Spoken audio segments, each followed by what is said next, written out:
Hey guys, it's Bastian from Australian Sporting Agencies. I just wanted to give you guys an update on Eureka, SHOT Show, what's happening.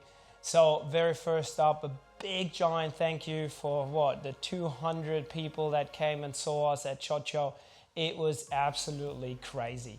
Like for the guys that were there on Saturday, you couldn't move on the show. Some people left because it was just too full. It was almost like a big footy game where you couldn't move at all. So it was fantastic. The atmosphere was great and the interest was phenomenal. What happened during that period of time, Saturday and Sunday, is for the very first time we were able to give the Eureka Stockade into the hands of end consumers, you guys, right? So we were really keen on the feedback, and there is a few things that came from that.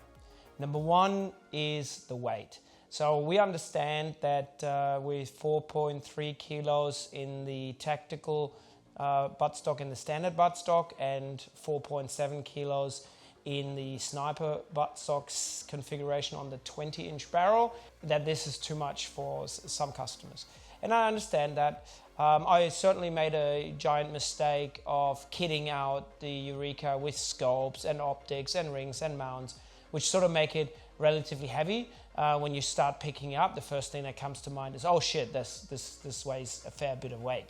And then on Sunday, we basically took all the gear off and just displayed the actual firearm just like everybody else does.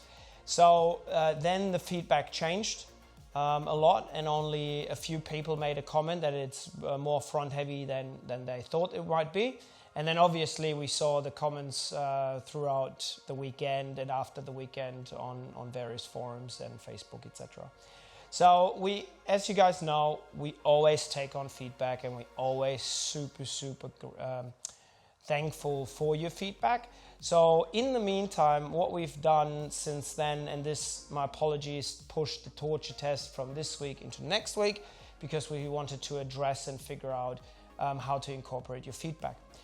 What we've done since basically the weekend, other than trying to regain my voice, as you can hear, is we have looked at the weight of the firearm and where we can make changes that are sort of manageable within a time frame that it won't further delay manufacturing, because we sort of are past the point of making any changes and obviously are in full production. But what changes can we do now that won't delay delivery while offering customers that do want to have a weight reduction with an option? That option is first. So the barrel of the 20-inch with the fluted match grade barrel weighs 1.315 kilograms. We are able to change the profile of the barrel and take roughly about 400 grams off the barrel weight to get it to 900 grams. And we are able to take the 16-inch barrel down to 800 grams. Further, we are able to reduce the length of the forend to a more compact forend. The forend is going to be the same across the 9mm version. So for all the customers that are now thinking, oh my God, I paid for this, but I want the lighter version of the barrel, I want the other forend, don't panic, it's all good.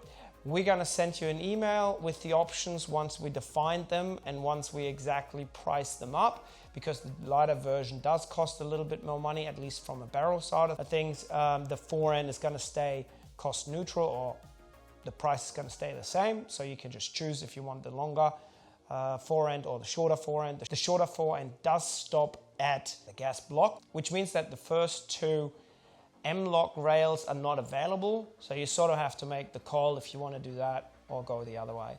The feedback has been fantastic on the 9mm, so after customers played with the 223, generally they had a look at the 9mm, and the 9mm is almost spec'd out to that barrel profile and to that weight, and that was very well received. Like, we still have bets internally what we're going to sell more, the 9mm or the 223.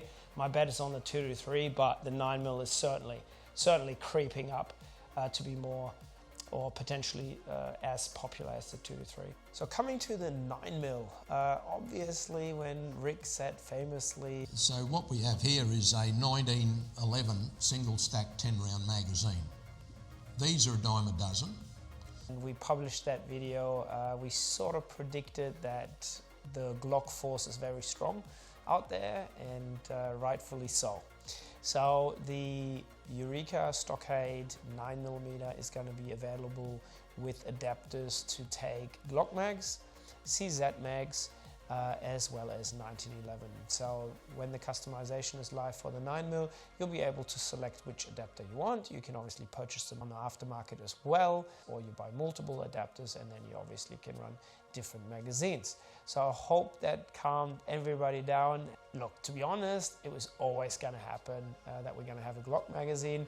I didn't know at the time that the idea was to go with a 1911, but I'm happy that since then Rick has designed Rick and Jim have designed a Glock adapter that works. The design of the adapter is still in prototype stage, so we showed it at the show, but that's not necessarily the final design. There's a little bit of going back and forth exactly where the release of the magazine will sit for the pistol magazine. So I'm super keen to hear ideas from you guys, what you think where the release should sit, keeping in mind that we don't want to make a change to the actual receiver, so we don't want to drill into the receiver. It has to be done within the adapter that sits within the 223 magazine well. So yeah, I'll be keen to hear from you guys what you think and what ideas you can come up with. Also, one thing that I haven't mentioned previously is that there are conversion kits, or there will be conversion kits available between the 9mm 223 and 300 Blackout. Meaning you can buy one gun and then just swap barrel and bolt carrier group if required between the models, and you can configure your gun in a different caliber. So I don't have pricing yet because I don't have all the costs from the suppliers on the 9mm, and as mentioned to the guys at the show, the 9mm is going to be rather early next year when we are introducing that into the market, and obviously with a particular price point that I don't have at this very point in time. I'd suggest just going to eureka.com.au, and next to the buy button for the 223 there is a pre-order 9mm button. Just put your pre-order in so you save your place in the line, and then that's the same for conversion kits. So if you want a conversion kit, also do that. You're going to get an email when the conversion kits are available, and the 9mm obviously, and then you just let us know which one you want and you keep your place in the line. The other major change is the lever length. From the original lever length, you would have seen some of the footage where, especially when we prawn, we were using our left hand to action the lever instead of the right thumb. The reason for that was the prototype lever, which was way too short, and we knew that.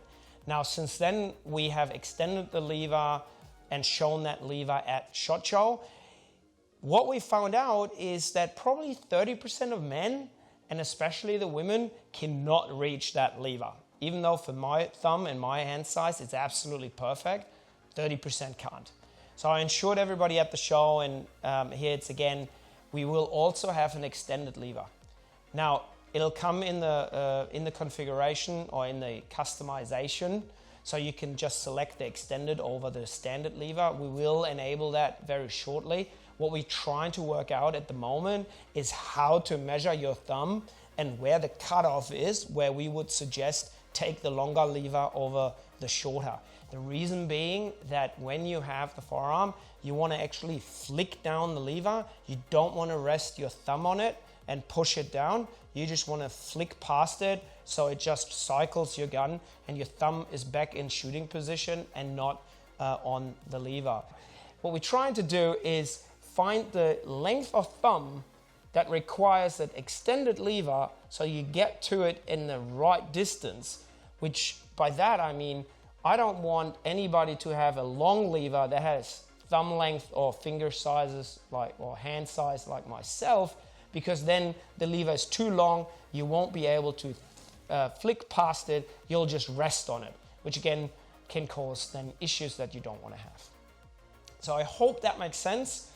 to everybody. Again, for the customers who have purchased already, don't stress. We'll come back to you. You let us know which one you want and we change your order in the system accordingly. The next topic is quite interesting, I think.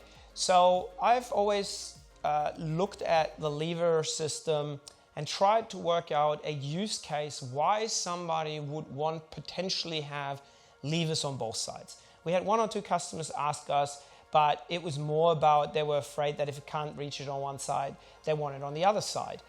Now the SSAA actually approached us while we were hanging up the guns on Friday morning. So shout out to the guys. They were like, we're on to you. We love the 9mm that you're doing and we want them with 2 levers on both sides. And I asked them, I said, why? Like, what's the reason? And they told us that they have a competition called the gallery shoot. And the gallery shoot is generally shot with a semi-automatic, which obviously we can't have. So what they do in that shoot is they engage target, I believe at different distances, don't quote me on that. But what they have to do during the competition is switch from right-hand shooting to left-hand shooting. And when you do that with a semi, it's not a problem, really. But with obviously, with anything that we have, our guns tend to be left-hand or right-hand. They're not ambidextrous at all, at least when it comes to centerfire or pistol caliber rifles. So they asked us to put a lever on both sides. So what we don't know is yet exactly how to resolve that. So we understand the problem. We will have a solution. We need to just work out how we're going to resolve this challenge. There are different ideas that we have, different lever setups, additional parts, and we probably need an upgrade of the spring system that pushes up the lever, because if you put 2 levers on each side, there's additional weight, so you need stronger springs to bring it back up.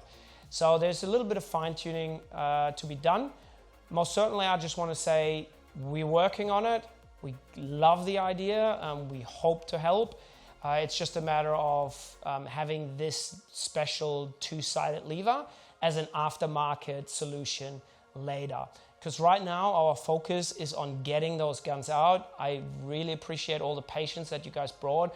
And from March last year release to now, October, it's a lot longer than I would have ever hoped or would have guessed, but here we are. So we don't want to delay anymore. So we're releasing now, and then we're making that an option to buy aftermarket for the guys that do want it. And later on, obviously, we will sell our 9mm with the option straight away. So we'll just fit it as is and you don't need to do anything yourself. Which brings me to the torture test. As I mentioned before, SHOT Show and the feedback from SHOT Show there on after basically got us to sit down, think about what we can do, incorporate the feedback, and came up with what I just talked to you about. So I hope you appreciate that. But because of that, the torture test had to be moved to next week. I'm really keen, I'm excited. So yeah, I'm keen to see what happens and then report back to you and show you the results. So please stay tuned, stay engaged, let us know what you guys think, and do me a big favor, subscribe to our channel. I've never asked for subscription because I hate when people do it, because you do it in every video. We've never done it, but we can certainly see that it helps to ask, and if I take one ask, then please do that. Thanks very much. Talk to you soon.